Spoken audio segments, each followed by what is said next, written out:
Hello. So they just had an update to Daphne, so we're all gonna get 200 gems. And oh hey, Shiou is back. Everlasting Katana Hunter. Shiou returns. So Legendary Adventure, she's your Beast Folk Samurai, she's air type. Again, she has her Illusion Dance and the Lingering Blossom. She's actually pretty decent. At least as a samurai. There's only two choices for samurai, so samurai is a very limited choice class. So it's either Shiou or Bugen. Oh, and they're also getting class changes. Shiou gets to be a fighter and Bugen gets to be a priest. Samurai and fighter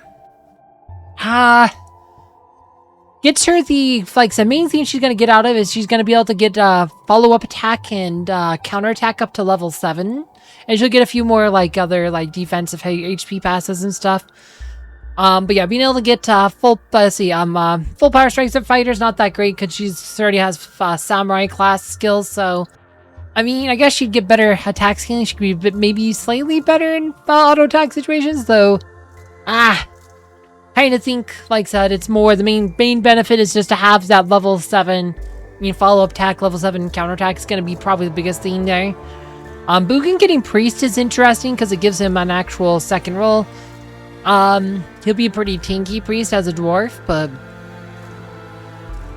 kind of feel like that class change, is, like I said, is kind of interesting. I feel like it's not a bad one. Priests have, like I said, if nothing else, you get a bunch of ability to cure a bunch of status effects, like you'll get Kufsis and stuff, naturally, so, release Kufsis, be able to, do some light healing.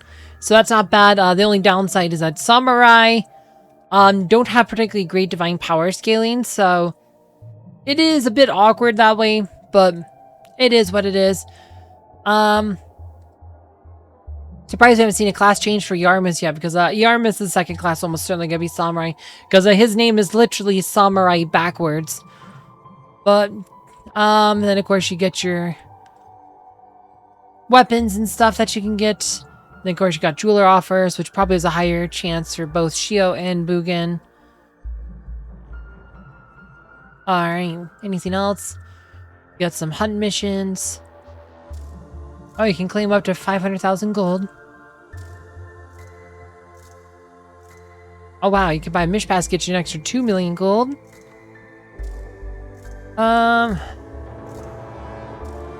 Limited time request to be available with Adventures Guild. Adventure retrieval can only be accepted once during the event period. Okay. I'll have to look at that later. Yeah, blessing, in-rate discount, dispatch reward boost, fixed issues. There's a bug apparently. Certain devices, self-healing of the Trollkin prevents the reins from effect activating. I've never ran into that one, never tried it, but full power strike, restarting the game before the skill animation completes may cause the attack target to change. Catacombs, certain warp zones are not displayed on the minimap. Event periods, content subject change. Still nothing about the home secrets scroll. I wonder if it's a bug or if it's intended. Alright, so new items. Let's go look. Yeah, I think was there special supplies? Right. Got some special supplies. Any special supplies? There you go. Get some special supplies. Boom. Those are the Irwin bones. Then of course get some. Yeah, I want to go back to that. Here. Oh gosh. Gathering information is fundamental for adventurers. Don't forget to collect. Want to see this? So yeah, Shiou. So we get a bone on the 3rd day. Yeah, so Bugen, 4% chance for Bugen, 2% chance for Shiou. Otherwise, it's pretty run-of-the-mill. It's pretty much exactly like the same as last time that way. You'll get a bone on 3rd day and the 10th day, so that's pretty cool. And it's free gems. And of course, we got 200 gems for the maintenance, then I have some for the weeklies. Boom. Alright. Have a good one. Let's see, jeweler. Welcome. What do Got a you new seek? adventure passport. This is for the hunt missions. I see you are 2 million extra gold, huh? For $5, $4.59.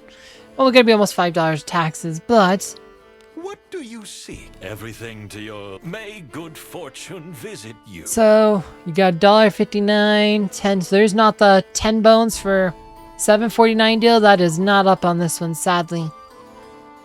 But you do get the 10 bones and 500 gems for 2,000 gems. That's actually a pretty good one. If you have purple gems, that's actually pretty good because you get 500 gems back. Plus you get 10 bones, so way better than just spending 2,000 gems for 11 bones because you're getting your 500 back. So that's pretty good. If you're the kind of person who buys the gems to buy the purple bones, definitely take that one. Alright. Yeah, I'm not going to buy because this is a rerun. We're not going to spend gems on it on this account. But got those new quests. I want to look at these. No, let's see. Treasure trap, disarm one. Alright, so yeah, it's just gold. Gold. Gold. 300,000. 600,000. Okay. So, creeping coins. Hostile adventures. A mimic. Just need to defeat one mimic. And open chests 100 times. So, oh, it's 300 points total. So, let's see. 120, 150, 180, 210, 240. So, yeah, if you don't buy the pass, you will have to do all of these quests. You only have 2 weeks, or actually you have 3 weeks. You have 3 weeks on this one. But if you don't buy the pass, you will have to do all of these quests here. Not too bad. You can find creeping coins in the Trade Waterway Lounge. Hostile adventure. Some ones you'll find them in the lounge as well. The mimic is probably gonna, for some people, that might be the hardest one if you've killed all the mimics. Because some of the mimics don't respawn for like a month, so you might have to go find like a place where you can get a random mimic, like the dens or something. But that one probably the most annoying quest there. But the rest of those aren't too bad. Always ready to serve. But yeah, so let's go look at here. This place And is as gloomy as always. boom. Be as the sharpened blade. Leave this to me. Arcane art of ephemeral. Alright, so yeah, she's a samurai beast folk neutral. She's wind type. She gets the ephemeral illusion stance, which massive air attack. That bypasses defense on one enemy, so it ignores defense. Increases your own action speed. Increases damage taken. Stance cancel if damage taken during stance can be used only once per battle if when HP is under 30% under. Yeah, the only downside is once per combat, but it is a really powerful ability. She gets tack and surety. She gets surety on her. Discipline's actually really good because that's one of those stats you normally don't get with discipline, whereas hers does. Only problem is she's a limited time legendary, so good luck disciplining her if you're not wailing out on this game. Increase attack power and surety for 3 turns, so that's her inherits. It's an okay inherits. And of course you got your item weapons. Again, this is increased damage dealt when surety occurs. But yeah, it's a katana. Has action speed surety actually on it. The peony hair ornaments, serene calm, less susceptible to fear. I think these are kind of meh.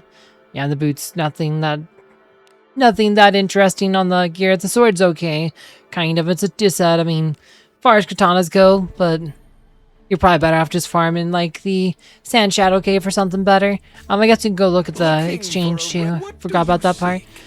But yeah, you can buy the Beast Folk Bone. You can get the katana for 100 points. Again, I probably wouldn't buy any of these like Legendary Adventure Bones. Like almost always the best thing to buy.